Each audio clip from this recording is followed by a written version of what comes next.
Yung naging concert performance ko, sobrang nag-enjoy na lang ako. Kasi alam kong other clashers, yung Final Six, magbibigay ng good show. So pinaka-importante sa akin na tanggalin ko na yung pressure at saka makisaya na lang din sa mga audience. And at the same time, give them the best night po. I think it's Molly and Angel D. Sorry, lahat, so walang tapon. Siguro I guess, ano naman, sobrang love ko sila, don't get me wrong, sobrang love ko silang lahat, no hate and all. Siguro it's just sa kay Angel D lang, sa pagiging biritera, baka lang they've had enough na para puro biritera yung mga nasa finals ng The Clash, gano'n.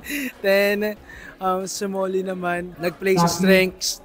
Well, kami naman mga other clasher talagang nagpakita ng versatility pero I super love them all. Ayun lang naman yung thoughts ko lang po.